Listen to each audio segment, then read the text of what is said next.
ನಮಸ್ಕಾರ ಪ್ರೀತಿ ವೀಕ್ಷಕರಿಗೆಲ್ಲ ಮನೆ ಗೃಹಿಣಿ ಚಾನಲ್ಗೆ ಆತ್ಮೀಯವಾದ ಸ್ವಾಗತ.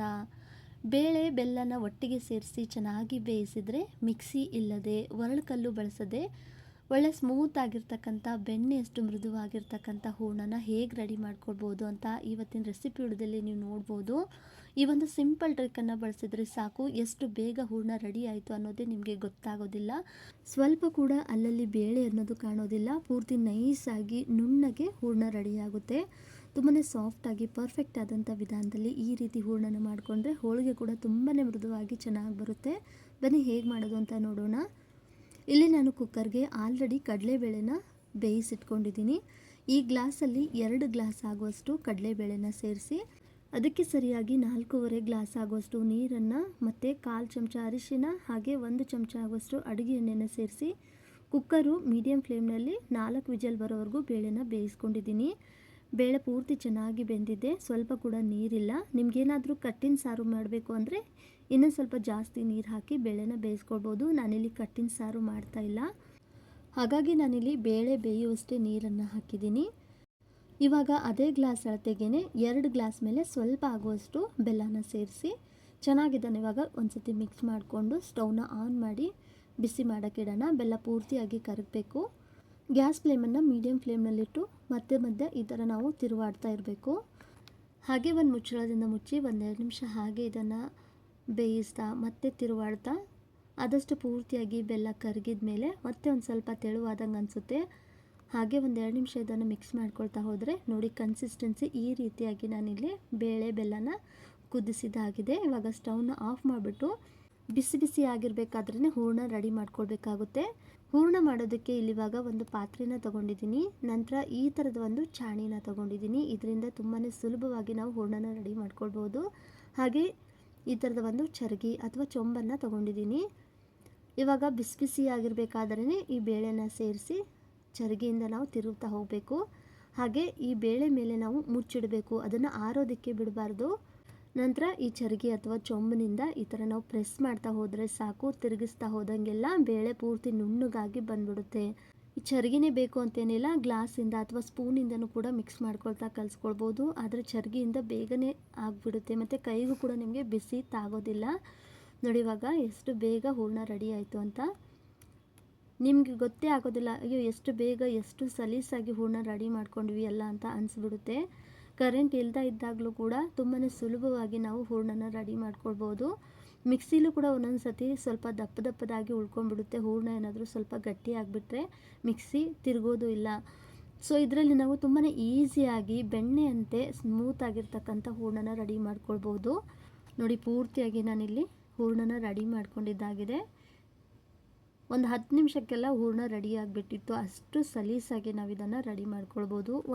ಚೆನ್ನಾಗಿದ್ದಾನೆ. ಇವಾಗ ಒಂದು ಸತಿ ಮಿಕ್ಸ್ ಮಾಡಿಕೊಂಡು ನೋಡಿ ಯಾವ ಥರ ರೆಡಿಯಾಗಿದೆ ಅಂತ. ಬೆಣ್ಣೆ ರೀತಿಯಲ್ಲಿ ಸಾಫ್ಟ್ ಆಗಿರ್ತಕ್ಕಂಥ, ಸ್ವಲ್ಪ ಕೂಡ ನಿಮಗೆ ಅಲ್ಲಲ್ಲಿ ಬೇಳೆ ಅನ್ನೋದು ಕಾಣೋದಿಲ್ಲ. ಎಷ್ಟು ಸ್ಮೂತಾಗಿ ಹೂರಣ ರೆಡಿಯಾಗಿದೆ ಅಂತ ನೋಡ್ತಾ ಇದ್ದೀರಲ್ಲ. ಕೆಲವೊಂದು ಟೈಮಲ್ಲಿ ಮಿಕ್ಸಿಲೆಲ್ಲ ಹಾಕಿದ್ರೂ ಕೂಡ ಅಲ್ಲಲ್ಲಿ ಸ್ವಲ್ಪ ಬೇಳೆ ಅನ್ನೋದು ತರಿಯಾಗಿರೋದು ಕಾಣ್ತಾ ಇರುತ್ತೆ. ಆದರೆ ಈ ಥರ ಚಾಣಿನಲ್ಲೂ ಕೂಡ ಮಾಡ್ಕೊಂಡು ನೋಡಿ ಯಾವ ಥರ ಸ್ಮೂತಾಗಿ ಬೆಣ್ಣೆ ರೀತಿಯಲ್ಲಿ ಹೂರಣ ರೆಡಿಯಾಗಿದೆ ಅಂತ. ಕರೆಂಟ್ ಇಲ್ಲದೆ ಇದ್ದಾಗಲೂ ಕೂಡ ಈ ಒಂದು ಟಿಪ್ಪು ತುಂಬಾ ಉಪಯೋಗ ಆಗುತ್ತೆ. ಒಂದ್ಸತಿ ನೀವು ಈ ಒಂದು ವಿಧಾನದಲ್ಲಿ ಟ್ರೈ ಮಾಡಿ ನೋಡಿ. ಮಿಕ್ಸಿನೇ ಬಳಸೋದಿಲ್ಲ, ಬರೀ ಈ ಚಾಣಿನಲ್ಲೇ ಹೂರಣ ಮಾಡ್ಕೊಳ್ತೀರಾ. ಅಷ್ಟು ಸಲೀಸಾಗಿ ಹೂರಣ ರೆಡಿಯಾಗುತ್ತೆ. ನೋಡ್ತಾ ಇದ್ರೆ ಎಷ್ಟು ಪರ್ಫೆಕ್ಟಾಗಿ ಹೂರಣ ರೆಡಿಯಾಗಿದೆ ಅಂತ. ಇವಾಗ ಇದೇ ಹೂರಣದಿಂದ ಒಂದು ಹೋಳಿಗೆ ಕೂಡ ಮಾಡಿ ತೋರಿಸ್ತಾ ಇದ್ದೀನಿ ನೋಡಿ. ಪೂರ್ತಿ ಡೀಟೇಲಾಗಿ ನಾನು ಆಲ್ರೆಡಿ ಹೋಳಿಗೆ ರೆಸಿಪಿನ ಶೇರ್ ಮಾಡಿದ್ದೀನಿ. ನೋಡಿಲ್ಲ ಅಂದರೆ ಡಿಸ್ಕ್ರಿಪ್ಷನಲ್ಲಿ ಲಿಂಕ್ ಕೊಟ್ಟಿರ್ತೀನಿ, ನೀವು ನೋಡ್ಬೋದು. ಆದರೆ ಇವಾಗ ನಾನು ಹೂರಣ ಮಾಡೋ ವಿಧಾನವನ್ನು ಹೊಸದಾಗಿ ತೋರಿಸಿರೋದು. ಹೋಳಿಗೆ ಲಟ್ಟಿಸೋದಕ್ಕೆ ಅಂತ ಈ ಥರದ ತಗಡ ಅಥವಾ ಹೋಳಿಗೆ ಶೀಟನ್ನು ತಗೊಂಡು ಹಾಗೆ ಗೋಧಿ ಹಿಟ್ಟನ್ನು ಆಲ್ರೆಡಿ ನಾನು ಕಲಸಿಟ್ಟಿದ್ದೆ. ಅದೇ ಗೋಧಿ ಹಿಟ್ಟಿನಿಂದ ಒಂದು ಚಿಕ್ಕದಾಗಿರ್ತಕ್ಕಂಥ ಉಳ್ಳೆ ಹಾಗೆ ಅದಕ್ಕೆ 2ರಷ್ಟು ಆಗುವಷ್ಟು ಹೂರಣನ ತಗೊಂಡು ಒಂದಷ್ಟು ಅಗಲಕ್ಕೆ ಉಳ್ಳೆನ ಕೈಯಿಂದ ಅಗಲಕ್ಕೆ ಮಾಡಿ ನಂತರ ಮಧ್ಯದಲ್ಲಿ ಹೂರಣನ ಇವಾಗ ಫಿಲ್ಲಿಂಗ್ ಮಾಡ್ತಾ ಇದ್ದೀನಿ.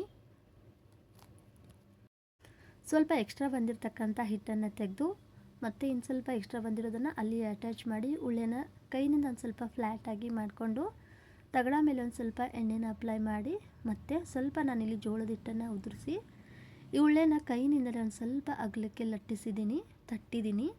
ನಂತರ ಅದಕ್ಕೆ ಸ್ವಲ್ಪ ಎಣ್ಣೆನ ಅಪ್ಲೈ ಮಾಡಿ ಉಲ್ಟಾ ತಿರುವು ಹಾಕಿ ಹಗರಕ್ಕೆ ಇವಾಗ ಲಟ್ಟಣಿಗೆ ಸಹಾಯದಿಂದ ತೀಡ್ತಾ ಹೋಗೋದು.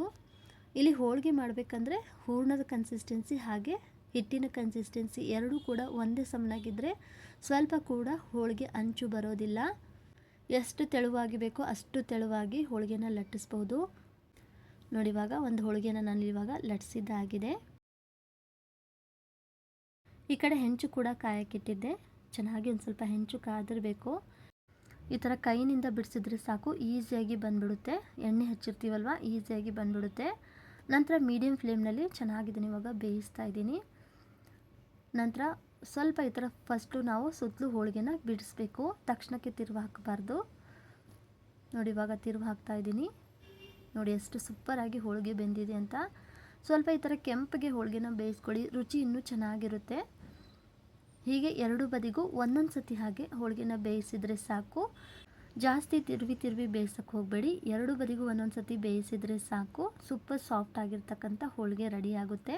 ಗೋಧಿ ಹಿಟ್ಟು ಬಳಸಿ ಮಾಡಿರೋದ್ರಿಂದ 2-3 ದಿನ ಇಟ್ಟರೂ ಕೂಡ ತುಂಬಾ ಚೆನ್ನಾಗಿರುತ್ತೆ ಹೋಳಿಗೆ. ಬಿಸಿ ಬಿಸಿಯಾಗಿ ಕೊಟ್ಟರೆ ಸ್ವಲ್ಪ ತುಪ್ಪದ ಜೊತೆಗೂ ಕೂಡ ತಿನ್ಬೋದು, ಇಲ್ಲಾಂದರೆ ಹಾಲು ತುಪ್ಪದ ಜೊತೆಗೂ ಕೂಡ ಹೋಳಿಗೆನ ತಿನ್ಬೋದು. ಇಲ್ಲ ಎರಡೂ ಬೇಡ ಅಂದರೆ ಮಾವಿನಕಾಯಿ ಶೀಕರಣೆ ಜೊತೆಗಂತೂ ಸೂಪರ್ ಕಾಂಬಿನೇಷನ್ ಅಂತಲೇ ಹೇಳ್ಬೋದು. ಸೊ ನೋಡಿದ್ರಲ್ಲ ಸ್ನೇಹಿತರೆ, ಬೇಳೆ ಬೆಲ್ಲ ಬೇಯಿಸಿದರೆ ಸಾಕು. ಯಾವುದೇ ಮಿಕ್ಸಿ ಅಥವಾ ಒಳ್ಕಲ್ಲನ್ನು ಬಳಸದೆ ತುಂಬ ಸುಲಭವಾಗಿ ಬೆಣ್ಣೆಯಷ್ಟು ಸ್ಮೂತ್ ಆಗಿರ್ತಕ್ಕಂಥ ಹೋಳಿಗೆ ಹೂರಣ ರೆಡಿ ಮಾಡಿ ಒಳ್ಳೆ ಪದ್ರಾಗಿ ಸಾಫ್ಟ್ ಆಗಿರ್ತಕ್ಕಂಥ ಹೋಳಿಗೆ ರೆಡಿ ಮಾಡೋದು ಹೇಗೆ ಅಂತ ಇವತ್ತಿನ ರೆಸಿಪಿ ವಿಡಿಯೋ ನಿಮಗೆ ಇಷ್ಟ ಆಗಿದ್ರೆ, ಯೂಸ್ಫುಲ್ ಅಂತ ಅನಿಸಿದ್ರೆ ವಿಡಿಯೋಗೆ ಒಂದು ಲೈಕ್ ಮಾಡಿ, ಶೇರ್ ಮಾಡಿ ನಿಮ್ಮ ಫ್ರೆಂಡ್ಸ್ ಆ್ಯಂಡ್ ಫ್ಯಾಮಿಲಿ ಜೊತೆಗೆ. ಹಾಗೆ ಮನೆ ಗೃಹಿಣಿ ಚಾನಲ್ ಕೂಡ ಸಬ್ಸ್ಕ್ರೈಬ್ ಮಾಡಿಕೊಂಡು ಸಪೋರ್ಟ್ ಮಾಡಿ ಅಂತ ಹೇಳ್ತಾ ಈ ರೆಸಿಪಿ ನೋಡಿದಂತಹ ಎಲ್ಲರಿಗೂ ಧನ್ಯವಾದಗಳು.